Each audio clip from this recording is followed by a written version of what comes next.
Hey everyone, how's it going? Wanted to do a quick tutorial video of how to download the Birdie Blades golf software for a wide variety of the golf softwares that are out in the market. So I'm going to do a quick video of how to walk you through and what the software does. So first off, what you want to do is you want to go to birdieblades.com. Once you're at birdieblades.com, what you want to do is you want to go to the More tab if you're on desktop and go to the install instructions. You will also, when you receive your control box, receive a link directly of where you can go to this page.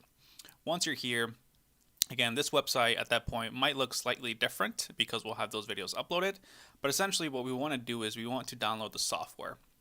You download the software by going directly to the PC users software download section down here and click download the new Birdie Blades program from here. Click on that. That will download a zip file. Once you have that zip file, you want to go to where it's located, likely going to be in your download folder. At which point, what you want to do is you want to right click and you want to go extract all. You'll go through the process of extracting it. You'll then be prompted with this additional, so let me just go back here. In the download software, download program, in this case the folder, you'll have the Birdie Blades set up now that it's unzipped. Again, that'll automatically open. This is the software that we're going to be launching. So what you want to do here is you want to essentially left click twice, opening it. You'll have this Windows protected for your PC. Again, the reason why you're getting this is because this is not a Windows approved software. However, you can bypass this by simply going to more information and then go to run anyway. This will effectively launch the software. In the install instructions where it says, do you want to allow this app from an unknown publisher to make changes to your PC or to your device? Just click yes. This will effectively launch the Birdie Blades XEE. We'll just follow this prompt to get the software installed into the desktop. So you'll want to go to next. Select where you want to upload it or where you want to have this software live. Again, you can just basically just keep it as is. Generally speaking, the software will go to the program files within your PC. Click next again. You'll want to create a desktop icon and create a menu folder. Again, these are selected automatically. You won't have to click on these, but in case that they're not, make sure that these both are being clicked. Click next again. It'll take a couple seconds to install the software, go through all the functions to get this up and running. You can click finish. And now if we quit this, minimize this, ignore this, this is just the recording software, you will see that there's a shortcut on your desktop called Birdie Blades. If you double click on this, you'll likely get a little icon here that says to run this application you must install net.core. Again, the reason why you're seeing this on this computer is because this is a brand new computer. I have not downloaded this. You might have already downloaded it if you run other softwares in your PC before, but we're going to go ahead and download it just to make sure to show you guys how you would have to do it if you did. So you're going to click, would you like to download it now? You're going to click yes. This will open up this here, this Microsoft window. And what you'll want to do is you'll want to download Run Desktop Apps. Download 64-bit. Click on the exe file. Install. Click yes. This will effectively run the software. It'll install. Once it's installed successfully, you can go ahead and close this out. We can minimize this again. If we click on the Birdie Blades software now it'll open back up. So here we have the intro for the Birdie Blades software. Your control box, when it was shipped, should come with a password. This password is unique to your software. Make sure not to share this. Type in your password. Log in. So here we are in the login of the Birdie Blades software. I'm going to walk you through what you're seeing here as a reference. So First off, you'll know that your control box is connected if you have the connected icon on the right hand side here where I'm highlighting. So for example, if I were to disconnect my box, you're going to see that it just became gray and it is no longer connected. If I reconnect my box, you'll also hear a ding back to connection. You have a couple options. You have the wired option or the wireless. You can go between these two, again, depending on what you purchased. For this purposes, we're going to go the wired. You can also select your background. So again, we have three different options. We have the Augusta 12th hole option, TBC Sawgrass, 17th Island, and then we also have the 17th at Scottsdale. So again, select your box, whatever you ended up purchasing from us directly. Additionally, we have the reset button. So at any point, if you, let's say once we get through the presets and we make some changes, if at any point you feel like you messed up or that you want to go back to its original state, if you click reset, this will automatically reset the software back to its original state for when you downloaded it. Other important information, if you click on the information icon here below the Birdie Blades logo, you will have a quick lowdown of how you can get a hold of us. If you have any questions, it goes into more detail about what the profile sections are, what the control sections are, the wireless selector, and then also more into detail about the binding itself. Again, not so much information that you need, but it's there if you need it. This video will be more than plenty to walk you through exactly how to set up your box. So we're just going to go back to application. So now we have the box connected. So one thing that's really nice about the software is that if I click any of the buttons on my box, they will be highlighted on the application. So for example, I'm going to go ahead and click the up button on my control box, and you'll see that every time I hit it, it highlights it in yellow. Same with down, same with left, right, data, mulligan, MISC 1, flyby, MISC 2, and MISC 3. The same will be the way that the wireless box does it. If you click on any of these buttons, these will also be highlighted as well. So we talked about the select box type. We talked about the option to select a background. We talked about the reset option. We talked about the connect option. We talked about the information option. Let's move on to the software preset, which is the most important thing. So the software itself already comes with 5 different software presets. What these presets are essentially all of the software keyboard shortcuts that are available for any designated software. So in this case, we're on OptiShot right now. You can see we have one for TGC 2019, GS Pro, FX 2020, and then E6. If you were to, for example, run TGC today, or maybe in the next half hour, and then for some reason you wanted to switch over to GS Pro, all you got to do is just go to the drop-down menu, select GS Pro. All of the bindings are on here. There's nothing that you need to do. Again, these shows you exactly what each button is tied to, so you know specifically. But let's just say that you wanted to change one of these, right? Let's say you wanted to change the MISC 1 to some other function that GS Pro has. So all you would need to do is make sure that you're again selected on the GS Pro preset. You want to click MISC 1, so you actually click on it with your mouse. Now that button is being selected. So you can go down to the select the preset. If you click on this, this will open up this menu here, which again gives you all the categories for presets. You can do basic control. So this is essentially everything that your mouse does, in your keyboard does. You can go to OptiShot, GS Pro. Again, for our purposes, we're going to stick it to GS Pro.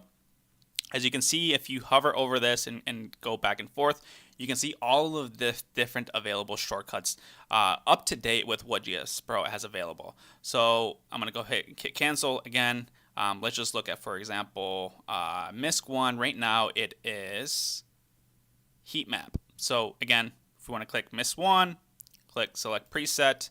We want to change it to, let's just say that we wanted to do green grid for whatever reason.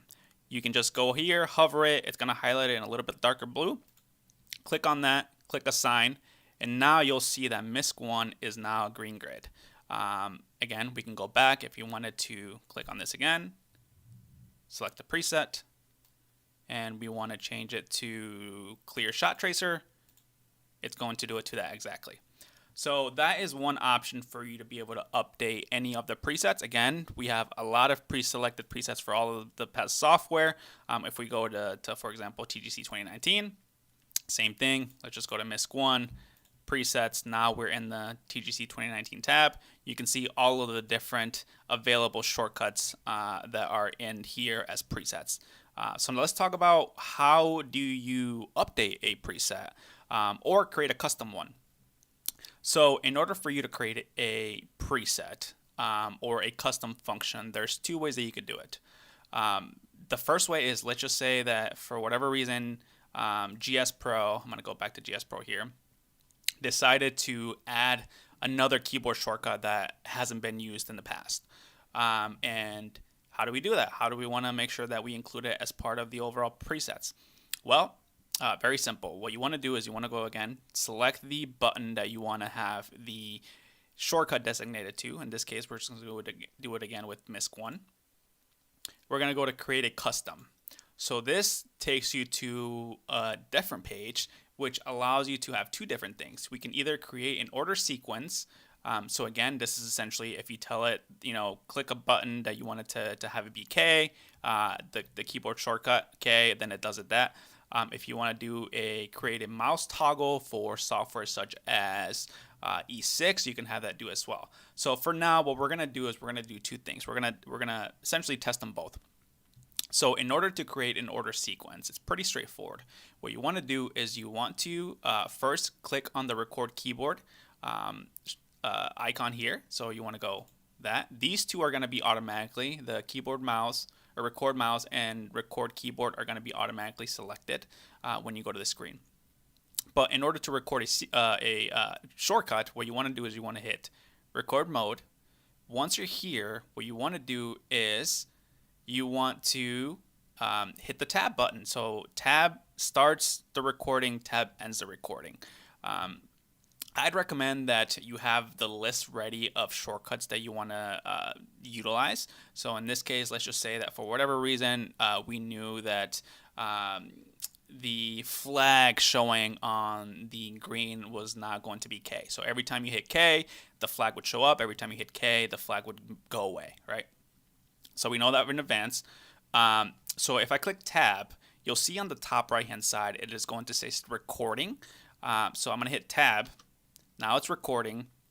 If I hit K and then hit tab again, you can see on the left hand side that we now see that the key K was recorded for 1.73 seconds and then released again for 1.79 seconds. It's no longer there. So now all you got to do is go down here and just say flag.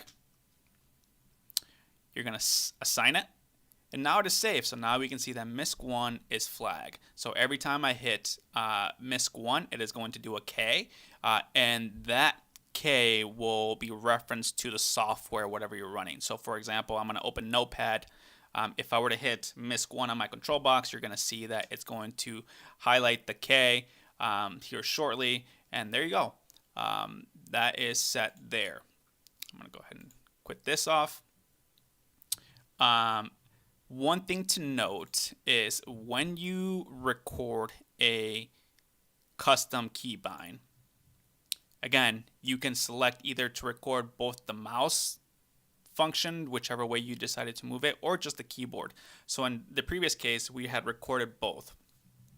In this case now, I just want to record only the keyboard.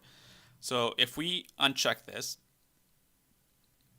now check record mode, and now do the same thing. So now let's do tab, it's recording, K, tab again to end it. Again, now it's just showing one single button, right? Rather than saying like release during this time and start during this time, it is no longer taking the mouse movement into account. It is just taking the K into account. So again, if we were to just to do flag, assign. So now if we open this and click on MISC 1, every time I hit MISC 1, it's going to do that K. Got it? Cool. Again, at any point, let's just say that we want to reset the entire software. All we got to do is just go to reset. It's going to ask you, do you want to reset all settings? This operation cannot be undone. You're going to hit click OK. Restart the software. by itself, retype the password, and now again we're back to the original settings. So we'd have to go back to making sure that we select the presets available. So that is how you set up a preset for any regular key. Again, select MISC1, create a custom, select whether you want to record the mouse and the keyboard, or if you just want to record the keyboard. Again, depending on what you want to highlight this or take it off. So the other option is creating a mouse sequence. And what this is this is very good for software such as E6, where the majority of the software requires mouse clicks. Unlike TGC 2019, unlike OptiShot, unlike GS Pro, where the majority of them have to do with key bindings on your keyboard. So again, the A, B, C, D, whatever they are. Softwares like E6 and a couple of other softwares have more of a mouse development of shortcuts, right? So in this case, for example, E6, for selecting your clubs, you need to be able to toggle between different clubs. And the way that you do that is if you were to do a toggle, so we're going to go ahead and click toggle, this will automatically remove the record a keyboard again, because all we're doing is just recording where this mouse is going to go. Again, same thing, you want to click record mode. So now when I hit tab, it's going to start recording, right? When I hit shift, it's going to record the location of the mouse where it's currently at.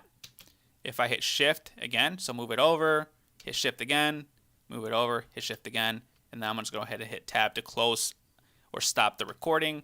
You can see the toggle here. So I'm just going to go ahead and hit test. I'm going to hit assign. And so now, whenever I hit my MISC1, again, we can see it down here.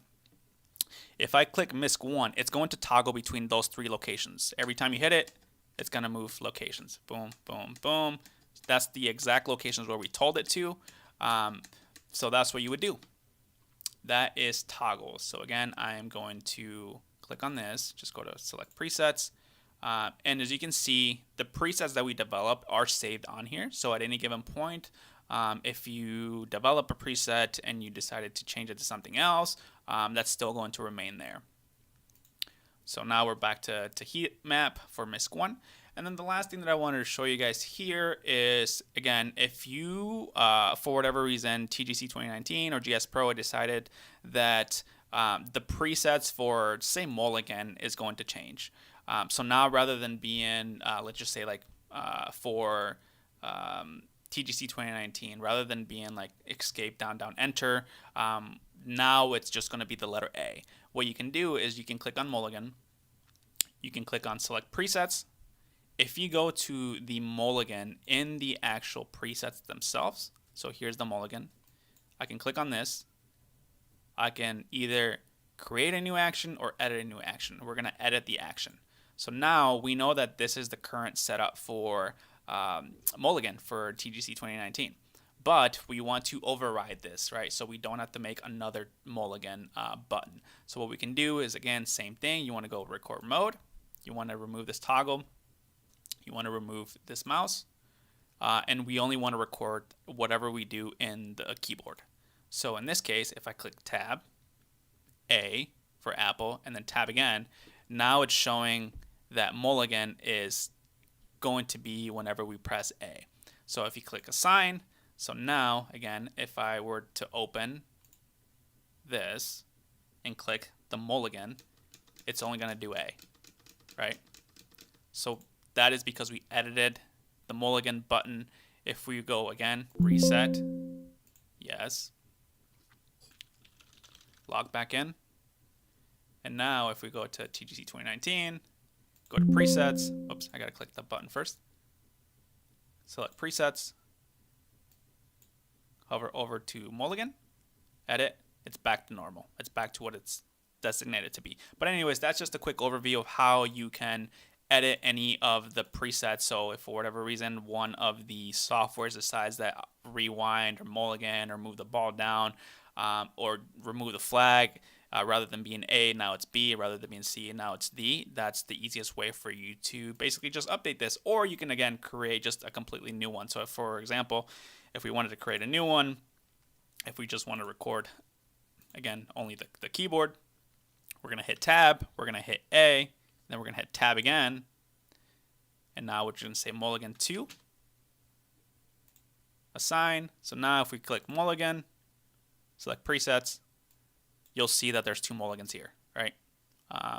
For you to reference. And this can get a little bit confusing, which is, again, why I think it's better for us to edit a function if for whatever reason the software decides to change the keyboard shortcut for said function.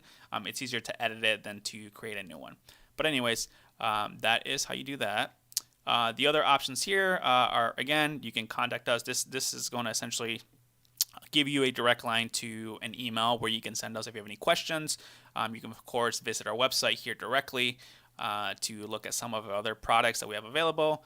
Super helpful when you guys purchase some of our other stuff, right? We have hats, we have t-shirts, gloves, etc. And then, of course, you can, purchase the control box if you don't already have one, or purchase the software. So for some of those folks that decide to create their own box themselves, you can still utilize our software with those boxes. Obviously, you just won't have the function to see exactly what your box looks like versus up here. But whenever you click a button on your box, you'll still see the highlighted buttons that are designated to whatever the box that you created. So that is a quick video of how the software works in conjunction with the box and how it works in conjunction with any of these 4 softwares. We went over how to create a custom function, both toggles as well as just a regular keyboard shortcut. We went over how to update any of the presets that are pre-made existing in the software, and then over some of the other functions that are available in the software. Super intuitive. If you have any questions, feel free to reach out, guys. But again, thank you so much for the purchase, and we really hope you enjoy your box. We'll talk soon.